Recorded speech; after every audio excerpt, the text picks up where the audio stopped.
Hello and welcome to another episode of The Digital Dilemma. I'm your host Wayne Denner, and the idea is simple. Each episode we take a look at the latest smartphone apps, social media platforms which young people and teens are using today. We're going to take a look at the associated risks, along with things that parents, teachers and those who work with young people need to be aware of. On this episode of The Digital Dilemma, we're taking a look at the rise of Snapchat, why teens love it and what parents need to know about, why you might not want to receive direct messages from just anybody on Twitter, a video chat app that allows you to chat with up to 12 people at a time, and popular dating app which has taken the world by storm, Tinder.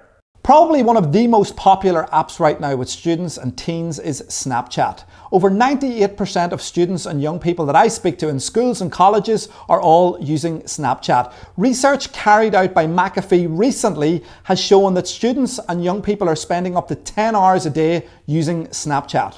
What is Snapchat, I hear you say? Well, quite simply, Snapchat is an app that allows you to send a photo or a video which is available for up to 10 seconds. Users can also create a sequence of snaps which they can post to their Snapchat story.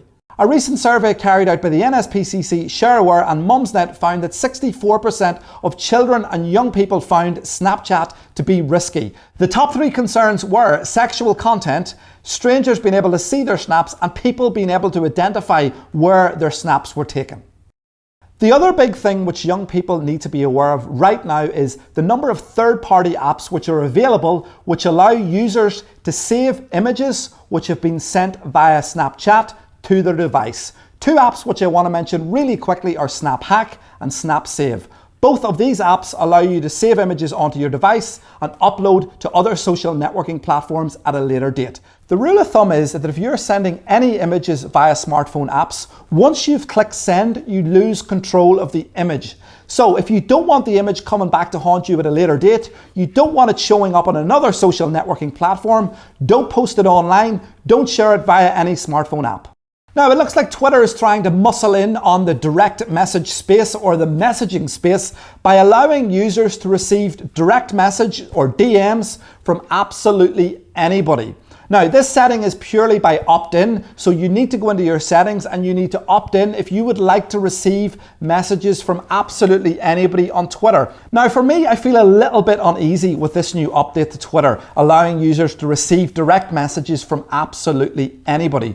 The first one is spam. If you can receive messages from absolutely anybody, of course it's going to be abused, and of course you're going to start receiving all sorts of unsolicited messages from businesses and brands and random people using it inappropriately. The second thing for me is safety. Now, Twitter has had a number of issues in the past in relation to trolling on the platform. And as Twitter's a public platform, users might want to think very carefully before opting in to receive messages from absolutely anybody on the platform. Now, let me show you really quickly how you can opt in or opt out to receive direct messages from anyone on Twitter.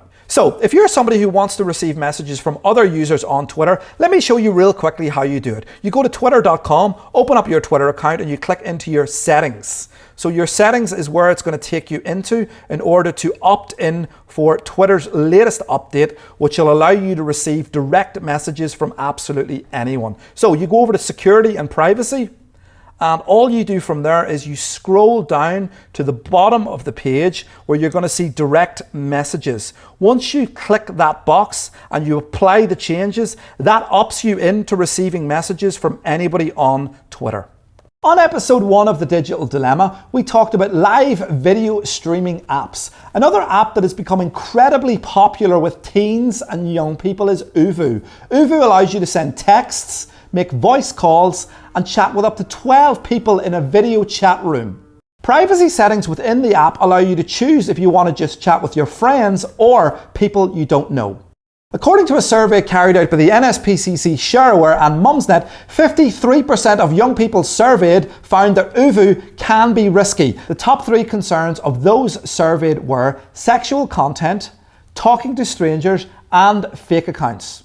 It's important for parents, teachers, and those who work with young people to be aware that video chat apps are being used by young people and the opportunity does exist to chat with complete strangers. Now, the online dating scene has become incredibly popular with a lot of people. Maybe you know somebody who's met their other half. Maybe you have met somebody yourself online and it's turned into a happy ever after fairy tale romance. But unfortunately, it's not all happy ever after when it comes to online dating. Recent research from McAfee, which surveyed 2,000 children and 2,000 adults in the UK, found that 1 in 6, which is 17%, are checking Tinder every day, while almost half of that, 46%, are aged 15 and under.